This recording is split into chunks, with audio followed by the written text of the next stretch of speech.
Hey everybody, it's been a while since we did a train talk and just chill, so I figured I'd throw in a video, a little bit of easy jazz, and we could talk about the last couple of days.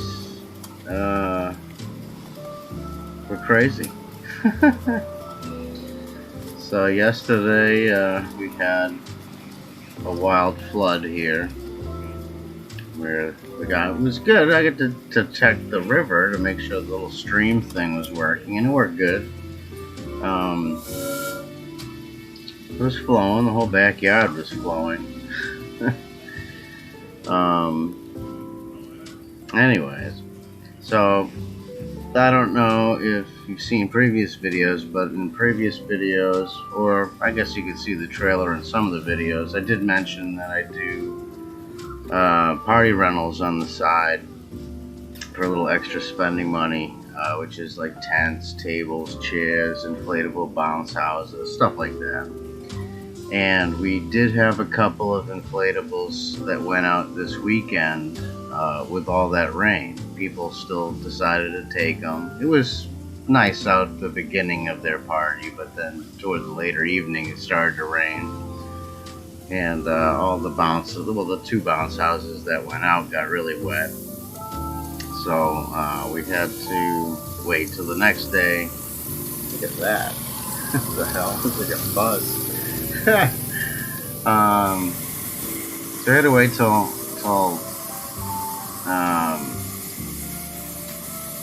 what's today? Today's Tuesday? I think today's Tuesday. I'm losing my mind.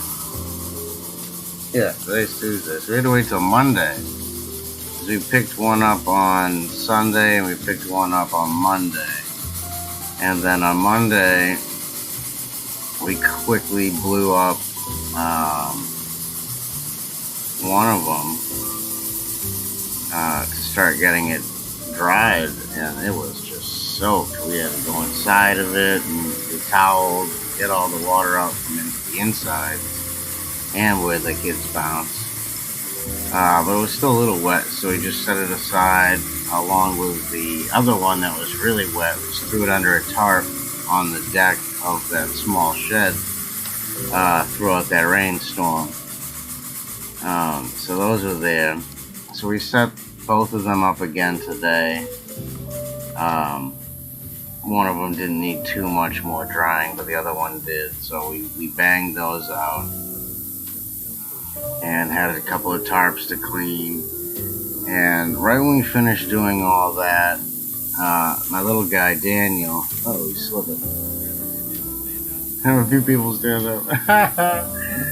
Oh my god.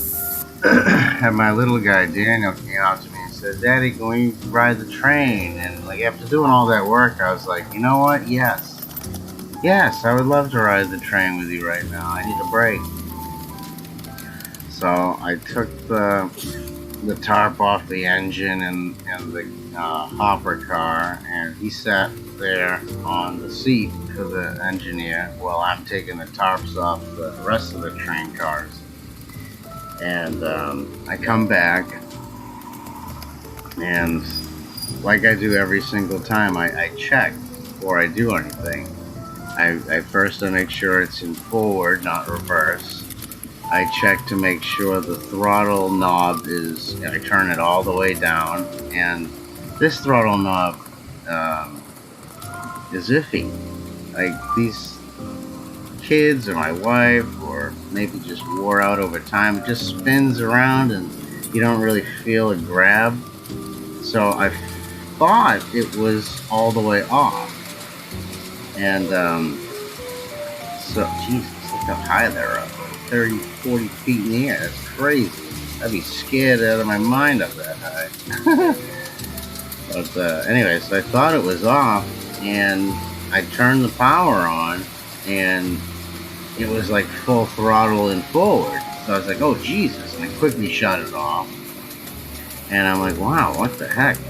So I spun the throttle all the way down again, and then I turned it back on again, and once again it started taking off at like full throttle forward. And I'm like, what the hell's going on? So this 5 cars hooked up to it right now, so it wasn't like picking up speed really quickly. So I'm like walking beside it. I'm like trying to slow the throttle down, and it wouldn't slow down. And I switched it off. I kid you not, I switched the power off on the remote with the wire that goes to the engine, and it wouldn't stop. It kept going full throttle. So at this point, I'm freaking out. I'm like, oh my god, what the hell's going on? So I switch it back on and off and on and off again to see if it'll reset. And all the time, I'm like walking beside this thing, starting to get to a decent pace, trying to slow the throttle down. My little guy's on the seat, like, Daddy, it's going too fast. I'm like, yeah, no kidding. So I grab onto the front of the hopper, and I'm like pulling it, trying to slow it down to try to get the thing to turn off. And it would not turn off. It is full steam ahead going, pulling 5 cars with my little 5-year-old on the front seat. And I am digging my feet into the ground as hard as I can, holding on to this hopper car, trying to slow it down enough so that I can just get it to stop. Or switch it. I mean, I was panicking at this point. I'm like, what the hell do I do? And I'm like, this thing is picking up speed. My feet are starting to slip out from under me. And the only thing that I can think of is grab Daniel. Grab the kid. So I grab him with both arms and pull him off. And when I did that, obviously I let go of the hopper. And I pulled him over to safety, put him down. As I'm standing there watching the flat car and the caboose roll by me, and I'm saying to myself, there's nothing I can do. What can I possibly do to stop this train? And there's not much track. As you saw in that last video, the damn thing ends right before that humongous flooded pit. So I'm standing there with Daniel with this, my jaw dropped, and I'm so upset that this happened, and I'm even more upset that I didn't get it on video. I stood there watching $10,000 worth of engine and cars and trucks and couplers and all that time I put in to building that nice wooden chicken car and that nice caboose. I'm watching this stuff rocket down the track, go tearing through that switch where the windmill is, and continue down that grade towards that huge water pit that's not finished. And I'm just biting my lip in awe and fear and terror. And my heart is racing, and I'm like, no. Oh my god, no. Because it was flooded down there, and this is an electric engine. And I kid you not, this thing was doing like 10, 15 miles an hour when it hit the end of that rail. And it smashed through the 2x12 board that was on the far end. And this thing, just like in the Back to the Future Part 3, when it's going off and that steam engine's going off that uncompleted bridge, how it just arched down. I'm standing there watching this thing just careen off of the end of this track down into this wet mud and water, and I'm like, oh my god, I'm grabbing my head with both of my hands, like shaking because of the adrenaline and fear of what I'm about to encounter here. And thank God, is all I can say, is that this whole thing came off of that bridge, off of that embankment, or whatever you want to call it, at just the right angle, that it raced with the couplers, all of the cars. Only the black car behind the engine came off the tracks. The wooden chicken car was halfway tipped over, but still like one set, half the wheels are still on the rail, and you know it's not tipped over. It wasn't dragged or anything. And then the Gondola was still fine and on the rails upright. The flat car fine on the rails upright, and the caboose fine on the rails upright. My worst fear was like it was going to be a typical train wreck where the cars just keep coming and coming and coming and piling up and piling up. I'm just standing there watching this. I'm like, there goes my chicken car that I just finished. It's just wood. There goes my beautiful caboose that I just finished. God damn it.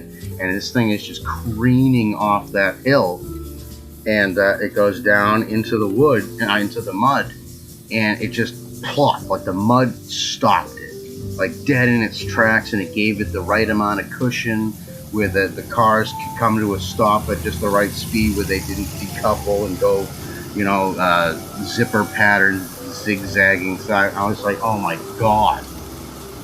All the while, so I run down there. The thing is still running at full fucking speed. It is 100% full throttle, still going, trying to dig itself into the mud.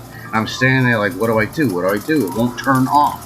So I unscrew the control from the hopper car going to the engine, thinking maybe that'll turn it off. So I took the whole controller plug off, and it's still going. Full steam ahead, still going, digging into the mud.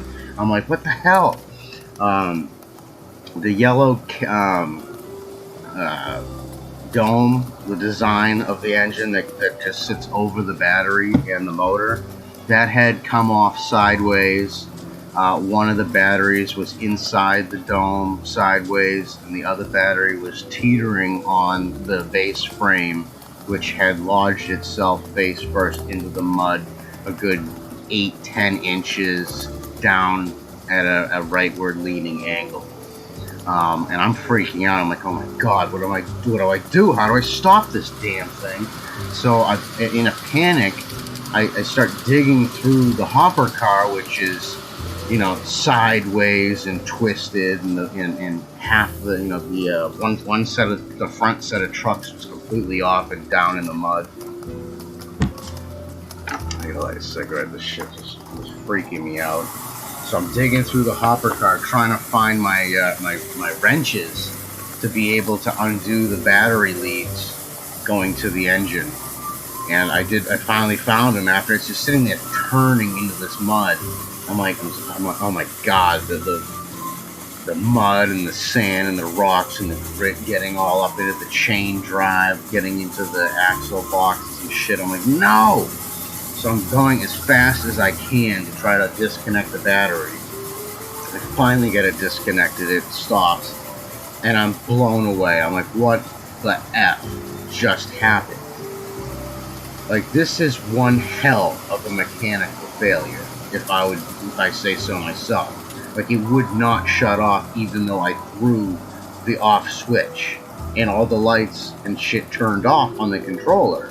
But this thing was full steam ahead, not responding at all to the remote. The wired remote.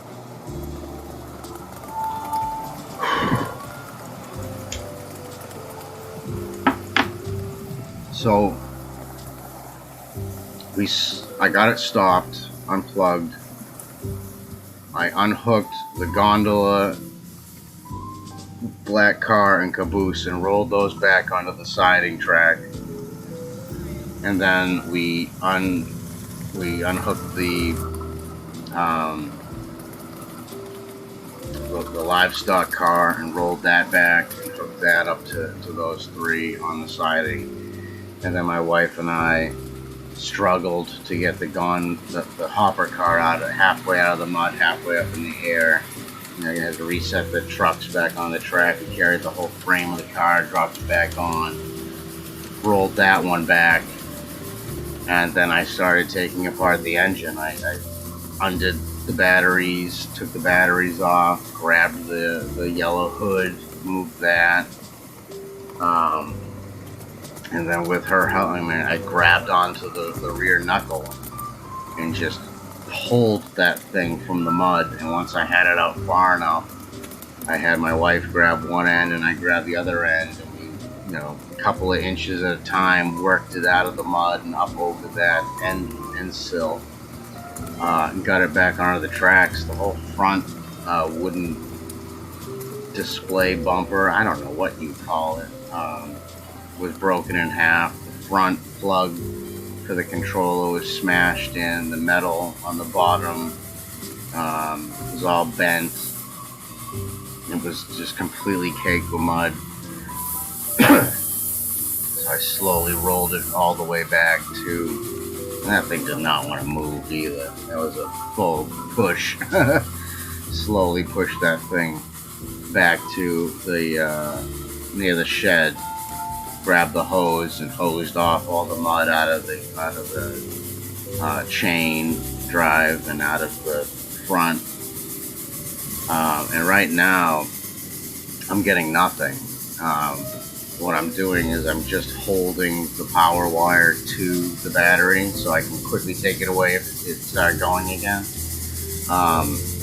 It will turn on and light up, but there's no response to any of the throttle or forward or reverse. The sound effects weren't working to begin with, so the horn and the bell and that.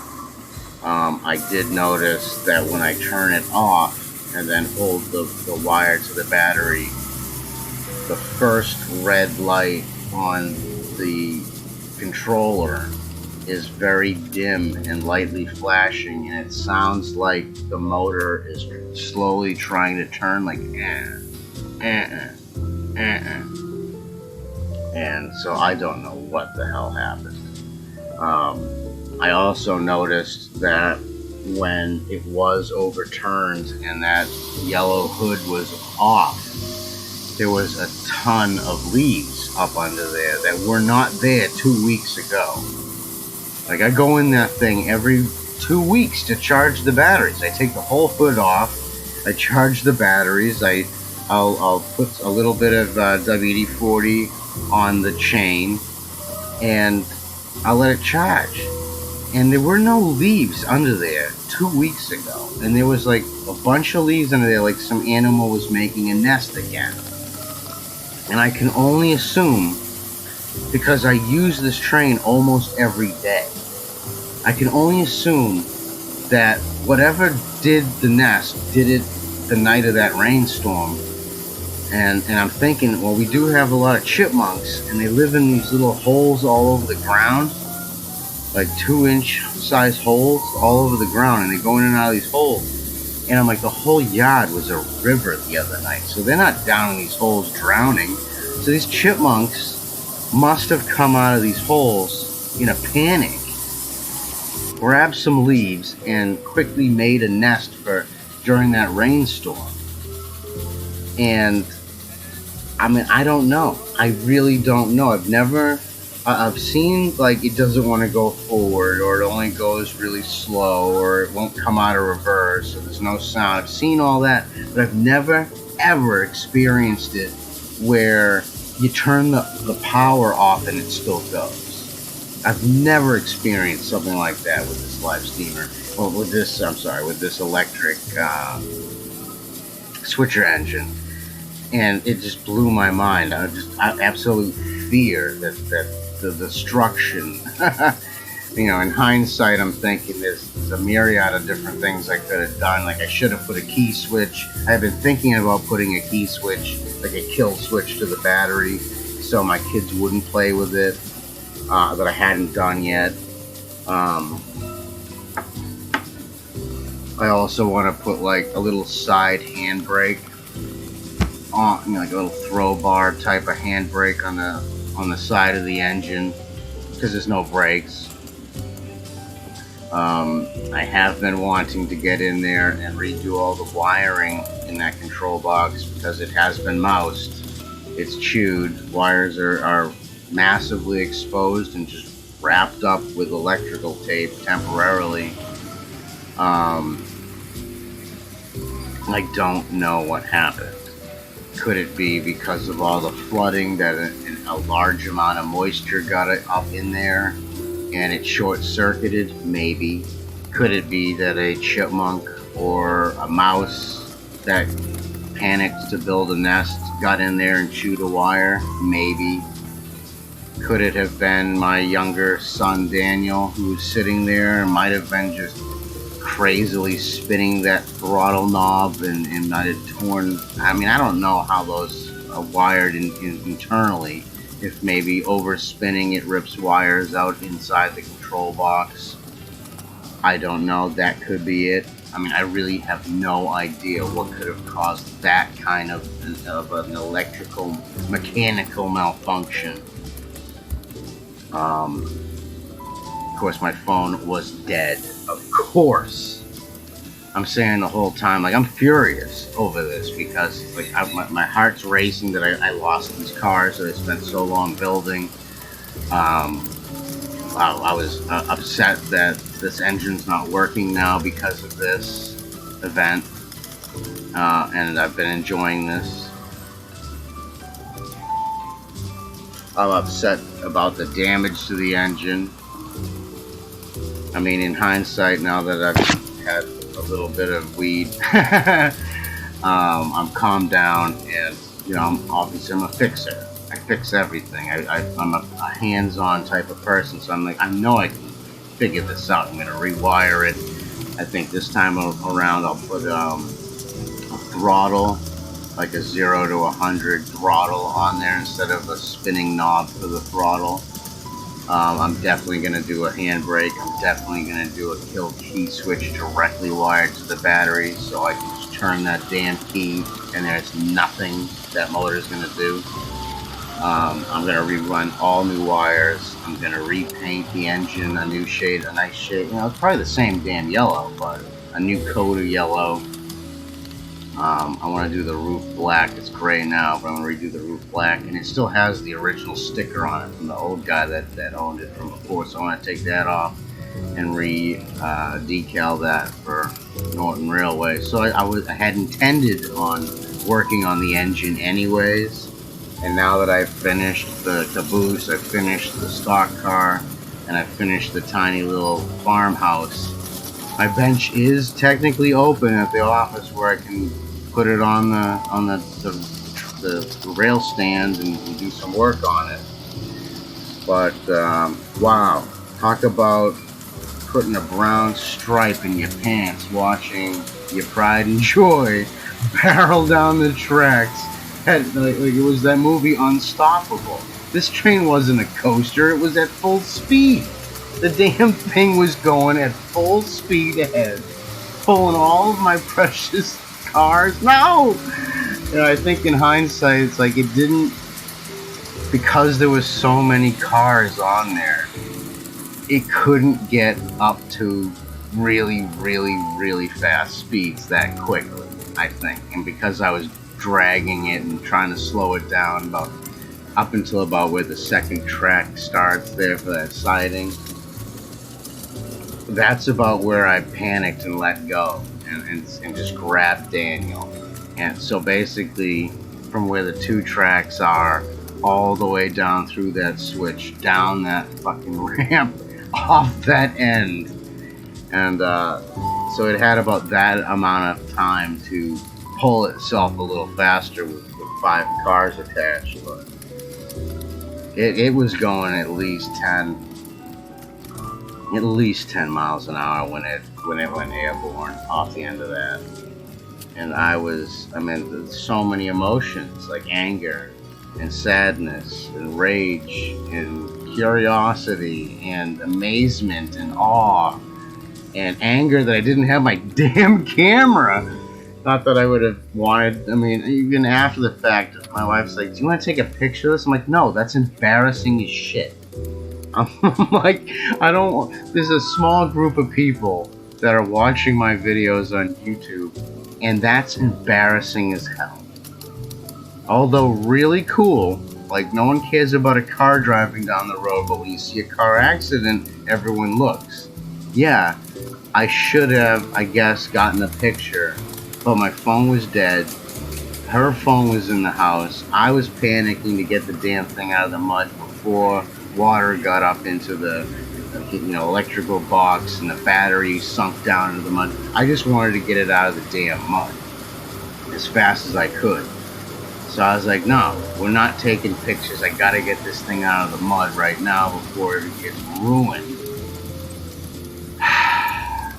And it's embarrassing. I'm embarrassed. I'm like, all these people on YouTube, and if I showed them pictures, they're gonna be like, "You're an idiot." Like, I don't know what the hell happened. Um.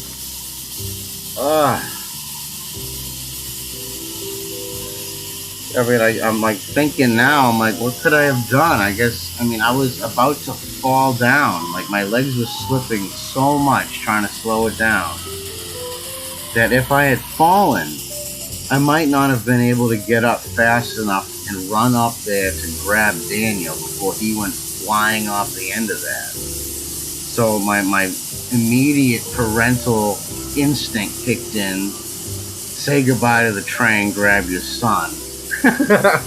And I just watched that thing careen off the cliff. Basically. And now I'm thinking, I'm like, man, I should have found a way to derail that damn engine, like as soon as I possibly could have. Like, I don't know how I would have run up in front of it and try to get it off the tracks, but it was like a split second. It would not stop. It's going. I had no time to think. But yeah, I guess I would have caused the least amount of damage if I had found a way to derail it quicker so it didn't get so much speed. As far as I can see, there's no damage to anything except the engine.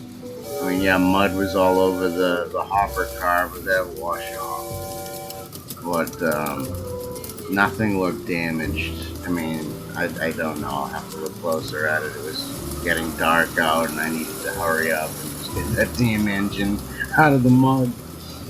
But that freaked me out a lot. You know, I was fearful for Daniel's safety.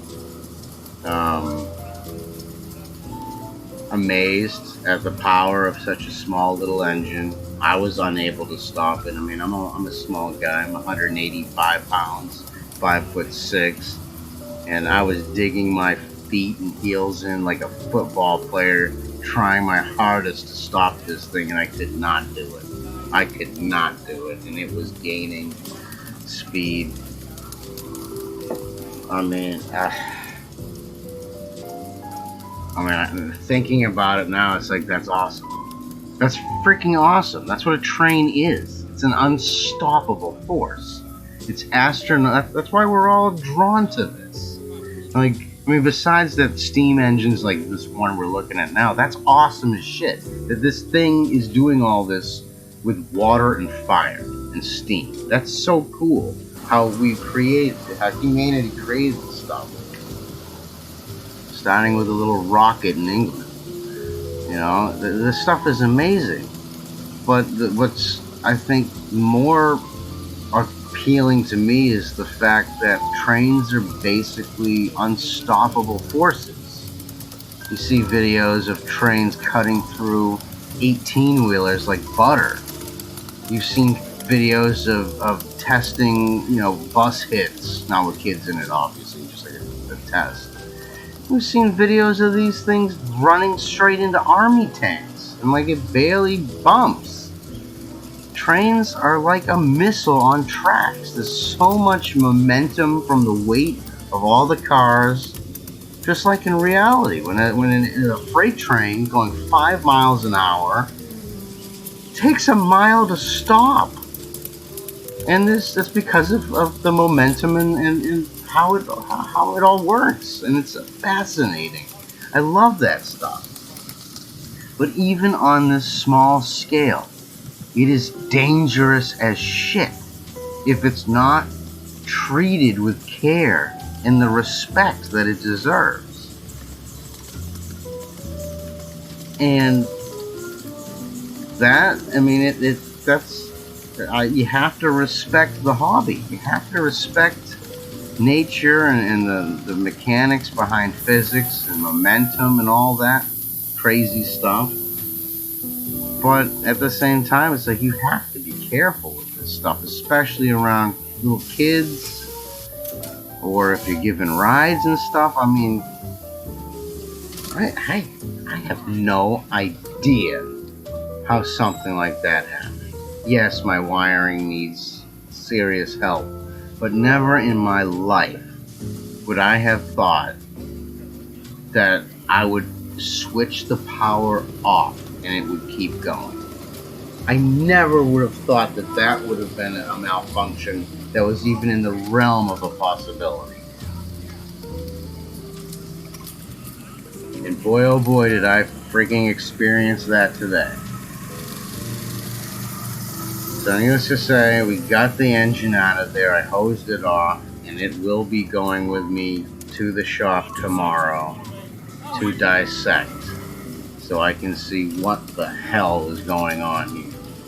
I'm going to get into that controller box, I'm going to get into the brain box on inside the engine, I'm going to redo all the wiring. If I can, well, I'm going to replace the speaker for that. If I'm still not getting sound and redoing the wiring doesn't do it, I'll have to look into getting another sound card, controller card, or whatever the hell they're called. I don't even know where you'd begin to look for those.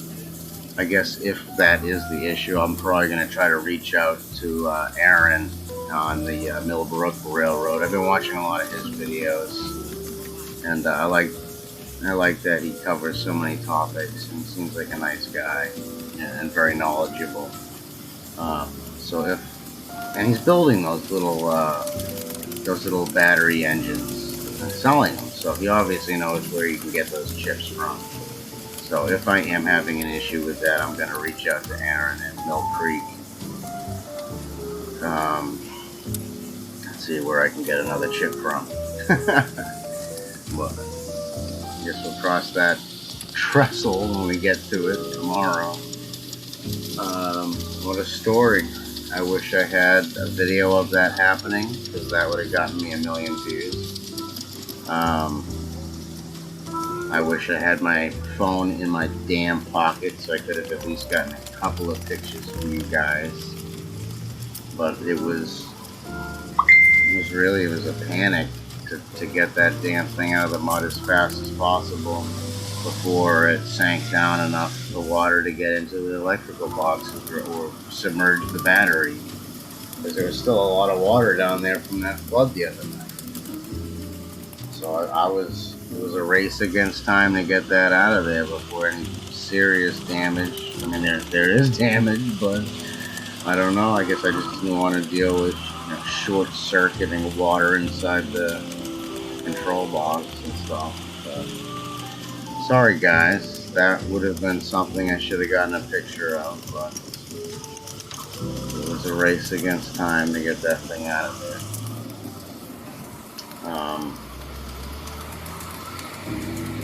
Yeah, so I've got to get that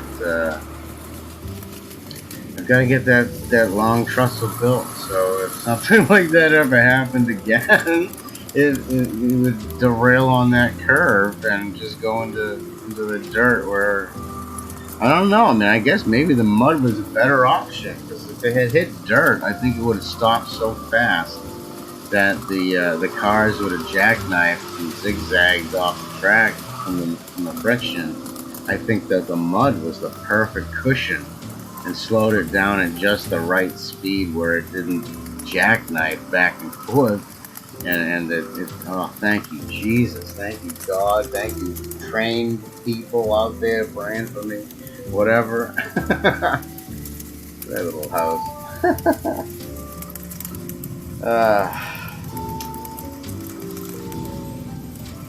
But yeah, that's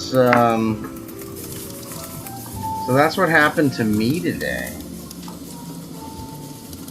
Oh, and my wife had a little panic today too. I had to leave work early because she called me all upset that she was leaving to go pick the kids up from school, and she had gotten in her car and started her car and then forgotten something in the kitchen, so she ran in real quick to go get something, or her glasses. She forgot her glasses. So she ran in to get her glasses from the kitchen counter, and when she came back out, there was someone sitting in the driveway blocking her car, and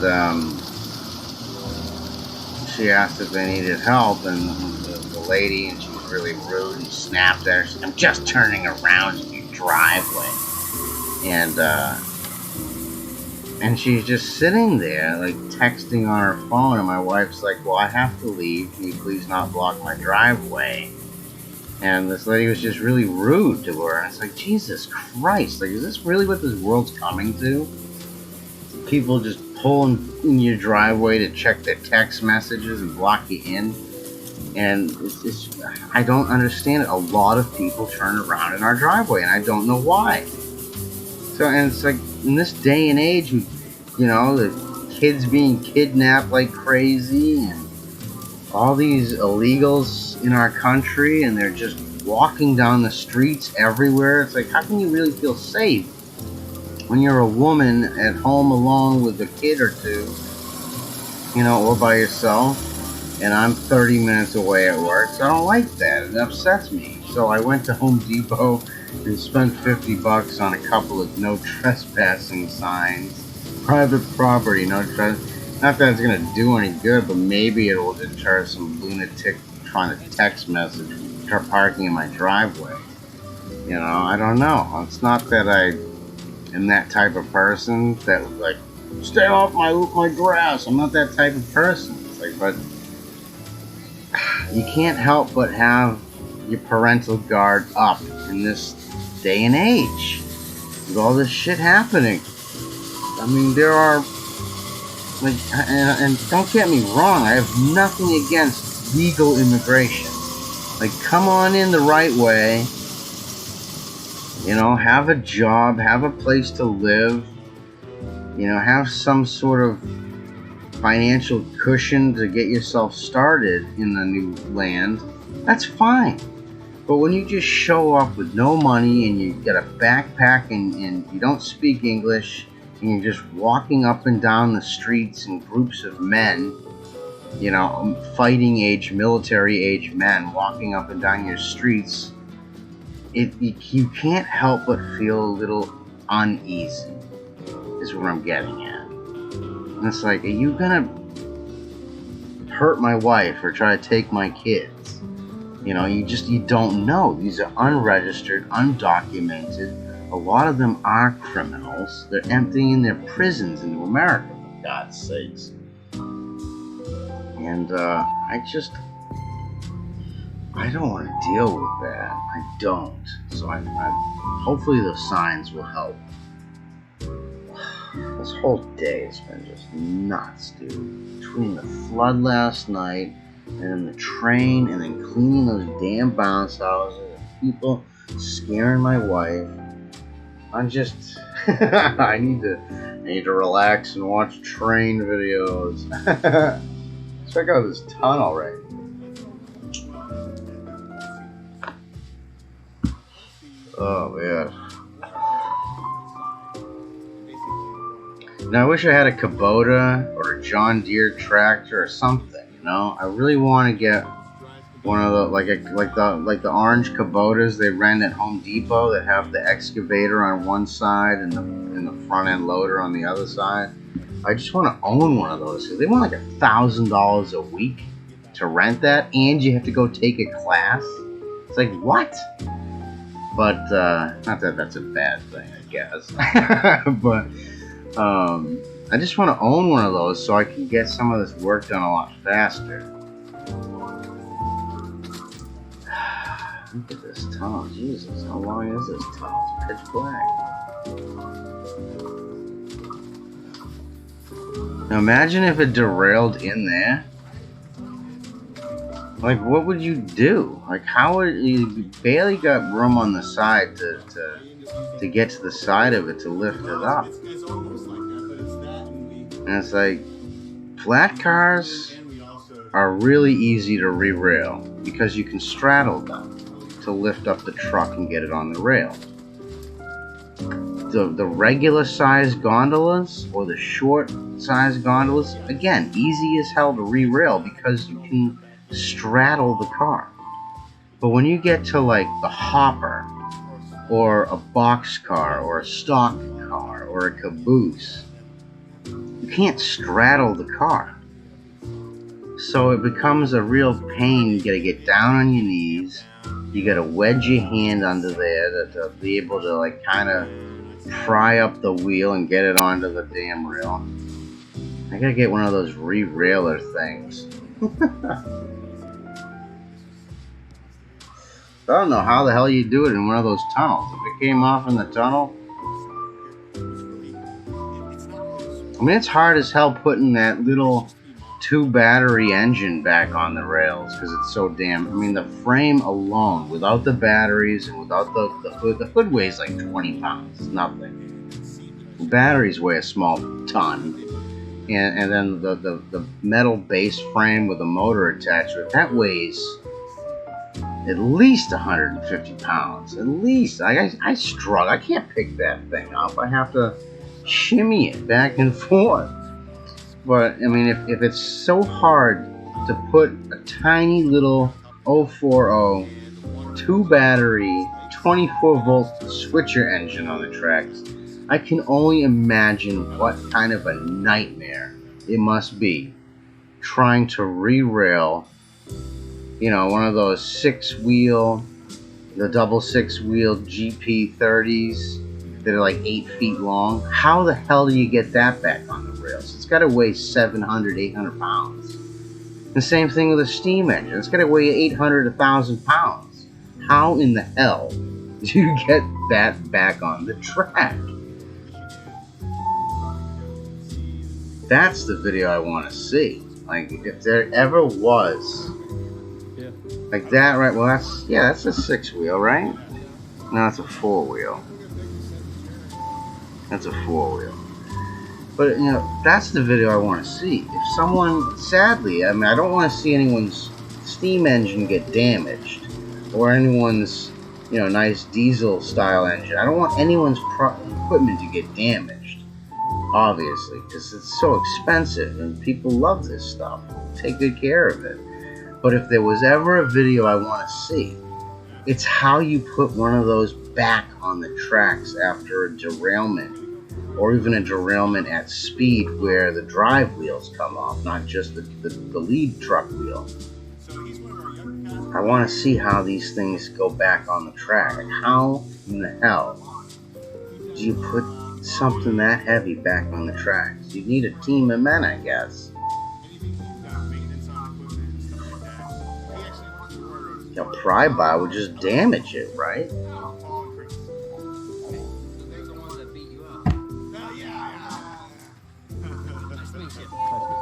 So I was going over Alan Model's website the other night, looking at all the Fitchburg Northern stuff. So I was looking at like an engine like that right there. You see the Pennsylvania he's got there. It's a what's that? 260, I think. And it's got a slightly larger, thicker boiler than the Fitchburg Northern. And I'm thinking to myself, you know what? I wouldn't mind, you know, more traction weight on the front from a bigger boiler over the Fitchburg Northern. Even though that was the one my grandfather was building, and I did lose all those parts.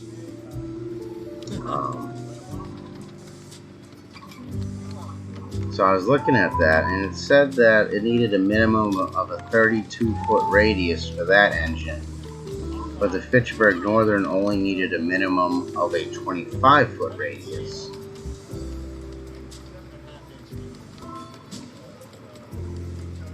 I don't have the slightest idea what my radiuses are right now, because I really haven't done any turns. It's all straight. I want to use up this rail that I have and the ties that I have before I start ordering fresh rail. And maybe I'll invest in a rail bender.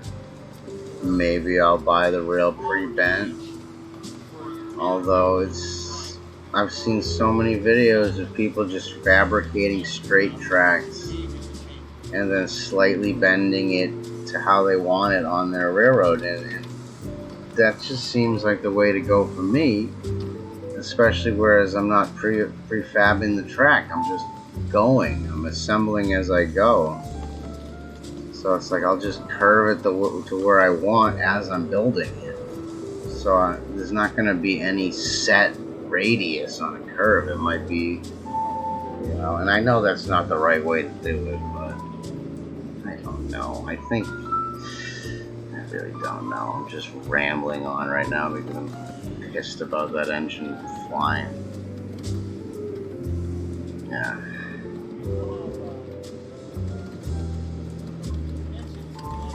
I don't know. But I did go through all the prices for all the part kits for the Fitchburg Northern.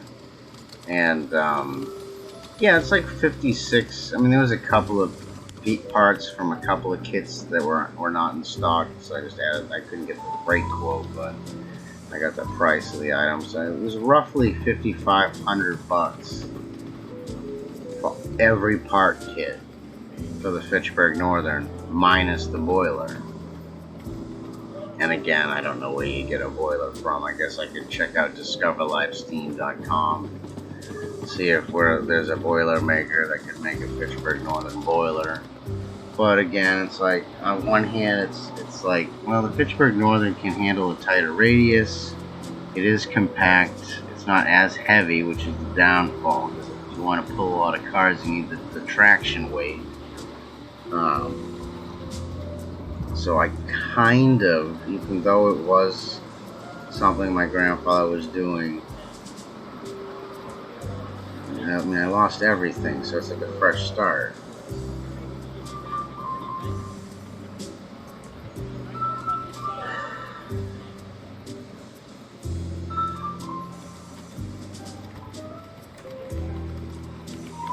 I'm not gonna say the name of the guy that took everything. He's pretty known in this industry. And there was fault on both of our ends, but in hindsight, you know, in the long run, the amount of money I sent him the full damn kit with boiler. I gave him money to test the boiler, which he did. And he had like an extra $2 or $3 grand in payments. What he should have done, instead of disappearing off the face of the earth for several years, what he should have done was taken that money that I gave him and sent the shit back to me. He should have sent it back to me. But he decided to disappear off the face of the earth, unreachable. And then after several years, I don't know if he sold it as a kit or if he built it and sold it as a completed engine. I did see a for sale Fitchburg Northern from him in the past like 7 or 8 years, because this was a long time ago. This was like 15 years ago, at least, maybe 10, I don't know, maybe 10 years ago. All I can say is that he owns littleengines.com or something like that. He bought out Little Engines. So,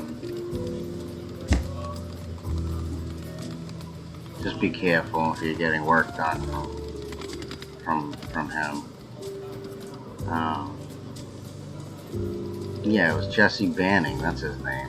Jesse Banning from Banning Locomotive Works or something like that. And he bought out Little Engines. I think he's out of like Nevada or something like that, or somewhere over there. I don't know what to say. I mean, yeah, he wanted 25 fucking grand to build that engine, and I gave him $10,000 worth of parts with a boiler. I priced it out. It's like $5,500 for all the kits, and a boiler is obviously like at least $4 grand. And I paid like $1,000 to mail that to him. So I sent the guy $10,000 worth of shit, along with another $2 or $3 grand worth of payments towards that. But I was like 20 years old. I didn't have 25 grand to spend on a little train. And I didn't want to lose out on, $1,000 each way in shipping. So I told him, just hold on to it and I'll send you payments every month. What I can. And after like a year, he just disappeared. I mean, he literally left the damn country for a while. while. No one could find the guy. He just resurfaced in like the last 5-10 years, I guess. But I had put it out of my mind. It's like, what am I supposed to do? I'm in Massachusetts. He's in Nevada. I'm not gonna go out there and be like, hey, where's my train from 15 years ago that my grandfather was building and I gave it to you to do it and you took it? I don't know.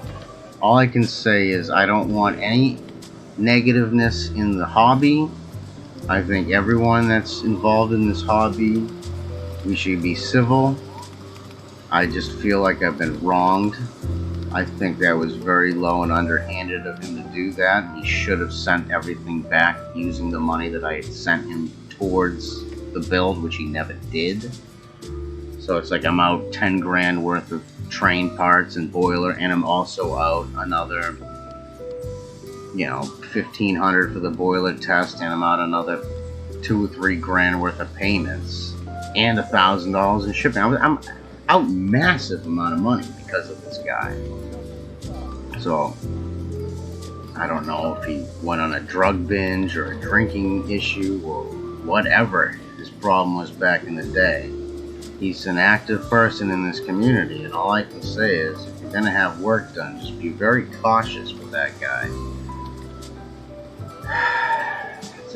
It's a sad thing, It was my grandfather building that. Nothing was built. He had all the parts. He had the boiler. He literally had every damn part. Because as I'm going through all this, I'm like, yep, that was there, that was there, that was there, everything was there. It was all there. The guy even had the damn truck kit for the tender. It's like, why the hell would you do that when you can just buy Benton? He had built the truck, the tender base too. It was all made out of metal, and he had fiberglassed over the wood, and weird looking, but it was the only little mini flat car type of thing we had that I would roll back and forth on when I was a little kid. But he had started putting together kit 1. Like, he had the metal frames assembled for the sides, the drive wheels and shit. And he had everything that was there. All the parts were there. What a loss. But, looking forward, I think I kind of want a little bit larger, a little heavier engine like the one the guy's got now. I think the thing he's running now is electric. I wouldn't do that. I want coal-fired. Propane has a nice ring to it, but if you want the authentic smell, I would go coal-fired. And I want to learn how to do all that. I want to learn how to run it and operate it correctly. Yeah, I like that engine he's got right now. It's a nice profile, nice big drive wheels. It's compact in size. It's not like 12 feet long, so it'll fit in limited space. Could be transported, I guess. It's heavy though, but I want basically the engine that you see right now, but not electric, because he's got electric. I want it to be coal-fired. So, it's probably an Allen's Mogul. It's probably an Allen 260 Mogul that he's doing right there. I'll have to look into it more. Pennsylvania. I don't know. Now that I'm a little older and I'm working in a tool shop, table saws, Bridgeports, lathes, band saws, shit like that. I'm starting to learn these tools a little better, and I'm saying to myself, maybe I could actually turn those raw castings into the parts to build a steam engine. But at the same time, it's like, I don't understand any of the mechanical workings of how all those slides and cylinders and pistons and all that shit work. I have to really do some homework to learn that stuff. And I'm willing to do it. I really am. And actually, a couple of years ago, I contacted in New Hampshire, about an hour and a half away from where I live. There's an amusement park called Canopy Lake Park, and they have It's propane fired, but it's a steam engine. And I want to say it's like 15-inch gauge. It's big. But I had contacted them maybe like 5 years ago and asked them if they hired people on a per ride basis, because I'm only interested in driving the train. I'm like, I want to learn how it works. I want to learn the mechanics behind it, how to oil it, how to grease it, how the throw rod works, how the reverser works, how the steam pump works, how the, all these different valves and knobs. I want to understand and learn how they all work. And I'm a hands-on learner. I can't really learn from a book. I have to see it, smell it, touch it, taste it. I gotta get my fingers on it to really burn it into my mind. Okay, that's how this works. And they did get back to me. They're like, yeah, we'll hire you. You can do that, no problem. But then that night I'm thinking to myself, like, damn, that shit's an hour and a half away. I got 3 hours of driving every day. I'm like, I can't do that. Not to mention I'd have to drive through Boston during Boston traffic. I'm like, no, I'm not doing that. That's crazy. If I lived closer, I would totally do it. And I would feel bad if they hired me and I only showed up like 1 or 2 times. Because all I'm really interested in is learning how to do it. I want to learn how to do it, and then I'm good. I mean, yeah, it would be fun as hell giving people rides and shit there, but I don't know. It's just little things that I would have done, should have done, could have done, didn't do.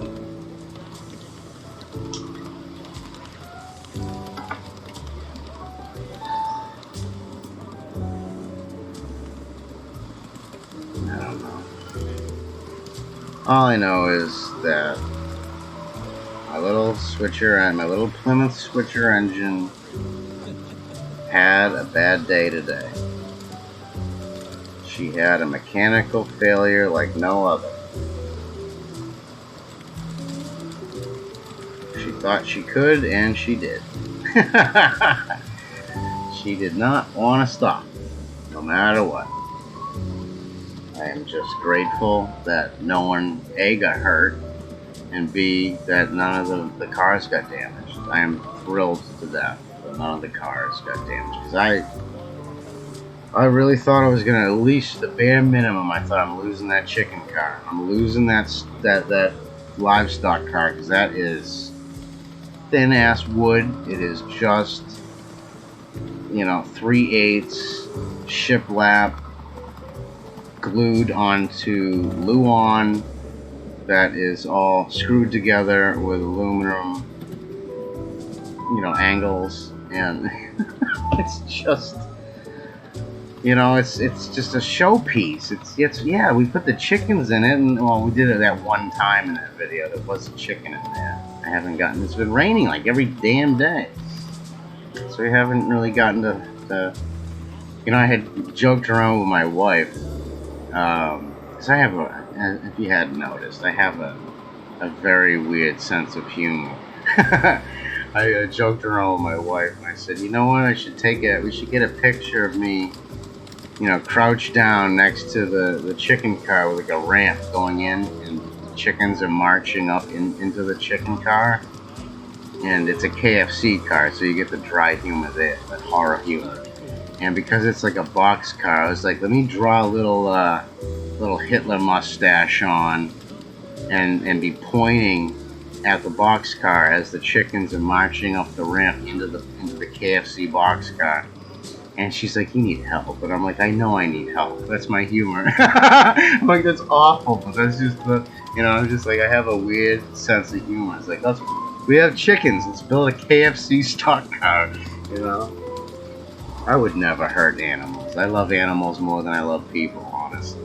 But I just have this weird sense of humor where I'll say inappropriate things like, let's draw a Hitler mustache on and mock the chickens getting into a box car. I'm like, she's like shaking her head. She's like, you really do need help. Like, but Wow. Yeah, about that.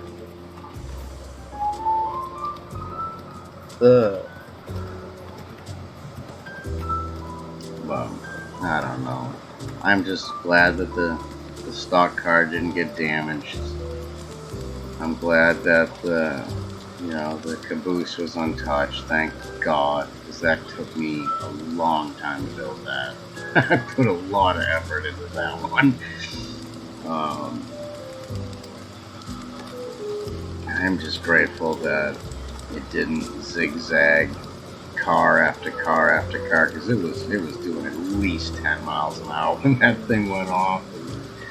And luck was with me, and everything hit just right where the couplers and the compression and the angles and the mud, it just slowed it down as fast as it could without it hopping and zigzagging. Thank you, Jesus, for that one. But yeah, I gotta figure out what the hell's going on with the engine tomorrow. I'll bring it in, take it apart, and clean it up, and redo the wiring. And I mean, that circuit board in there, the little speaker, and the main brain under the engine. That circuit board looks like someone threw up on it, and then some animal took a dump on it. Like, it does not look good. It looks like it should have shorted out like 5 years ago, but I don't know where you get them. I don't know if you can clean them. Maybe I'll ask Rich. He knows everything about everything. So maybe there's like a solution I can use with a toothbrush to get in there and really clean that circuit board up and re-solder wires onto it. I guess redo all the clips and wiring.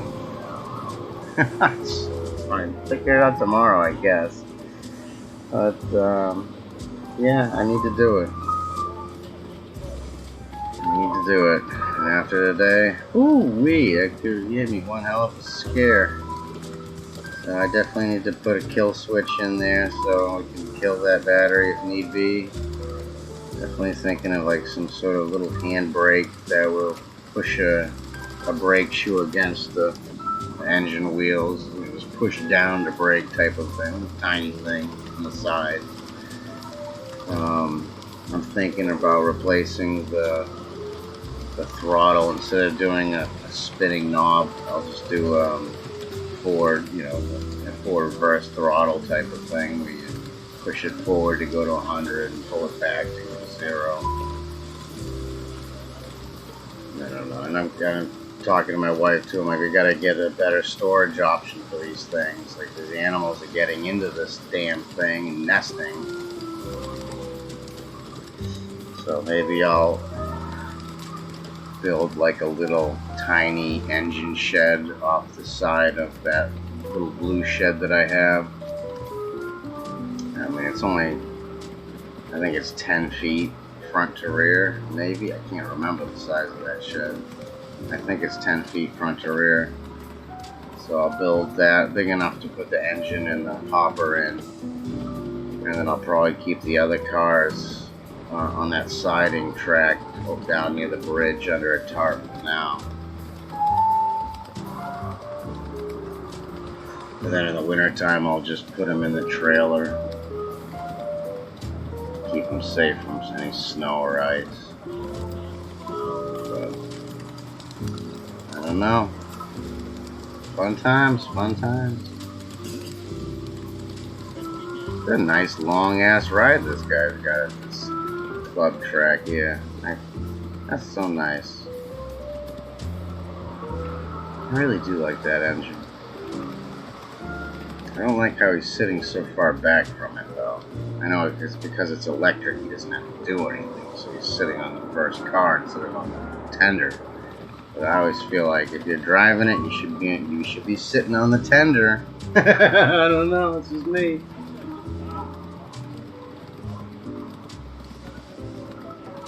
I should have at least put a little fog machine in there so you had a little puff of something coming out of it so it looked like a real steam engine.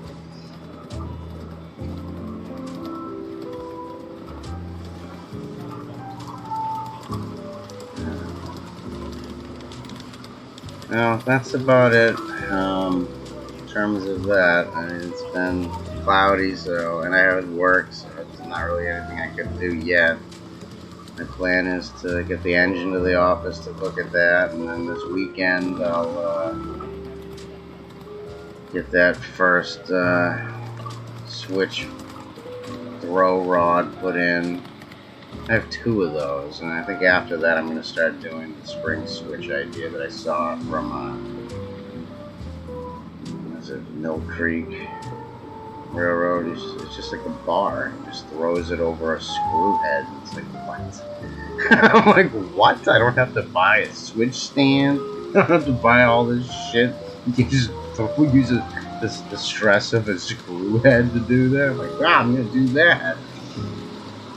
And, oh, another thing I noticed, too, it's like, I was putting together, like, my, as you can see, the plan slightly changed. I've taken one track out to try to cut back on it. I hadn't cleared that area yet either, that second path through the deep woods. I was like, you know what, I'm not doing it. I want to have, I was thinking more about the signaling system, the red, orange, green, you know, train coming, don't go, train in front of you, approach slow. Going, you know, leaving the what's it called? The not pocket. Oh my god! It's the segmented track, and I'm drawing a blank right now. But there's, I think it's written on that page.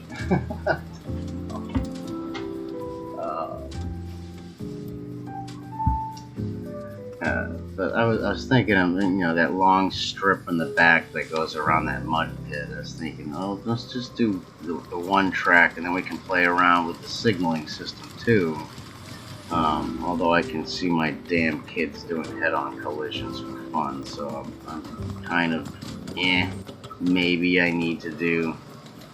might actually need to do some sort of a continuous loop like I had planned out before.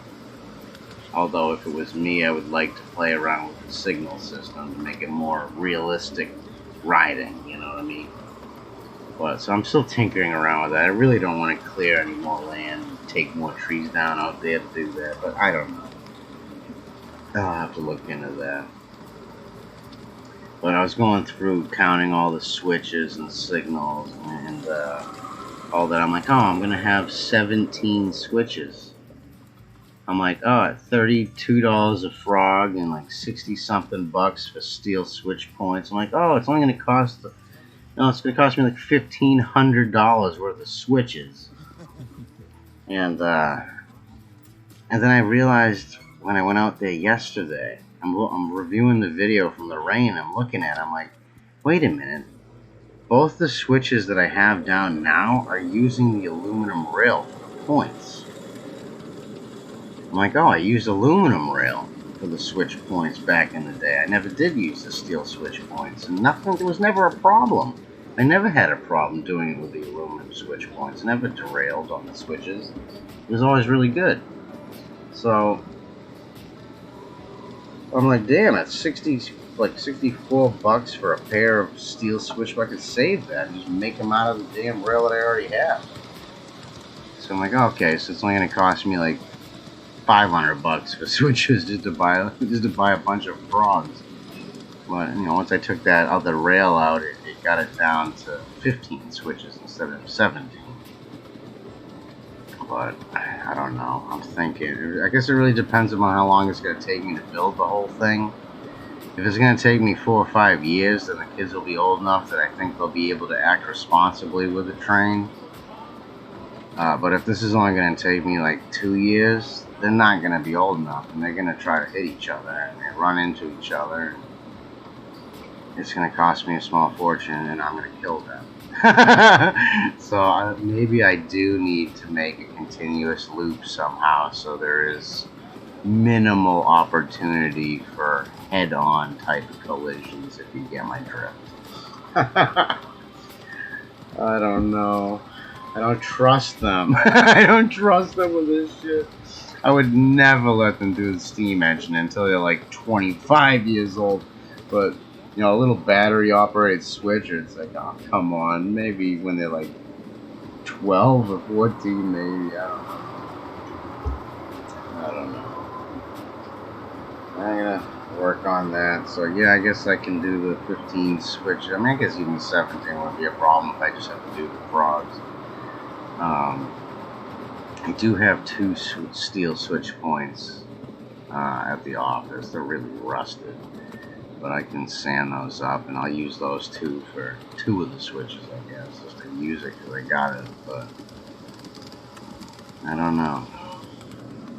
When I get the whole concept of steel's not going to wear out as fast as aluminum, but at the same time, you're talking about like a 1.5 foot piece of track you can replace really easily at any time, and it's like you can easily grind that thing down using a bridge cord. You know, you just set it up in a vise at the right angle, and you just crank across, and you're good. You know, it's not going to be difficult for me to machine aluminum switch points.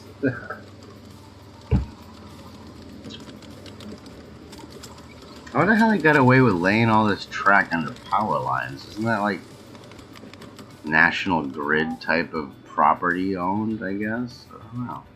Interesting. That little tiny house has seen better days. Look at the doors all broken.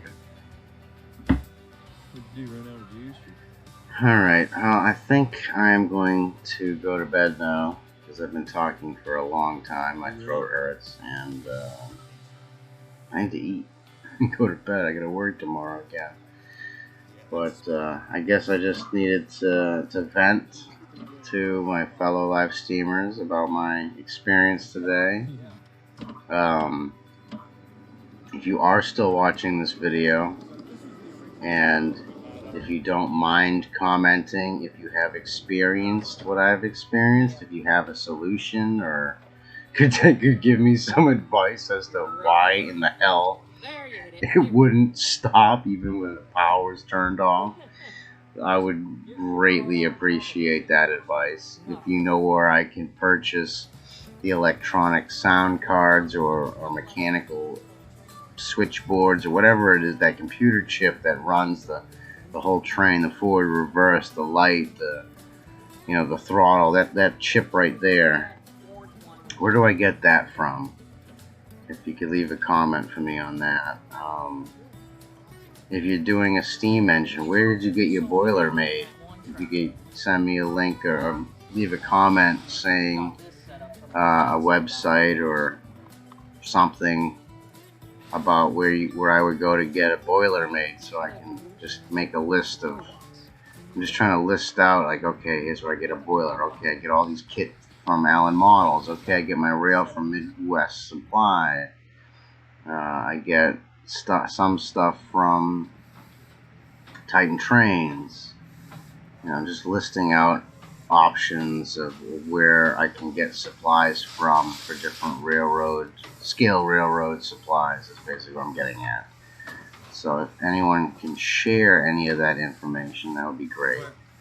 And again, of course, any advice regarding the runaway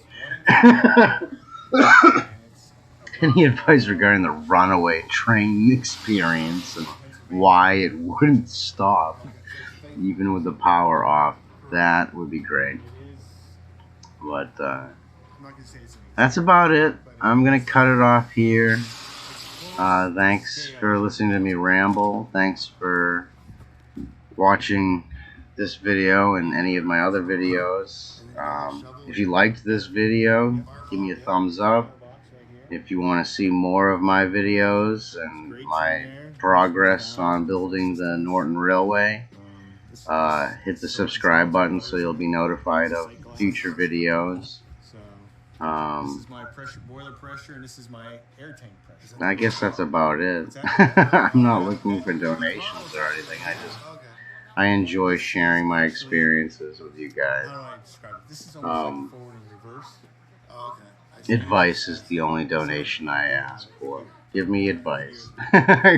That's all I need. Tell me I'm an idiot in so many words. But that's about it. Look at that. That's a beautiful engine. Look at That thing must weigh like 1,200 pounds. Oh my Four god. cylinders, and I still Beautiful have these engine. two pumps here. But anyways, have a good night, everybody. Thanks for watching, Okay, and I will see you in the next the full video. size ones, they were all air, but one of them is actually designed for water, and the other one is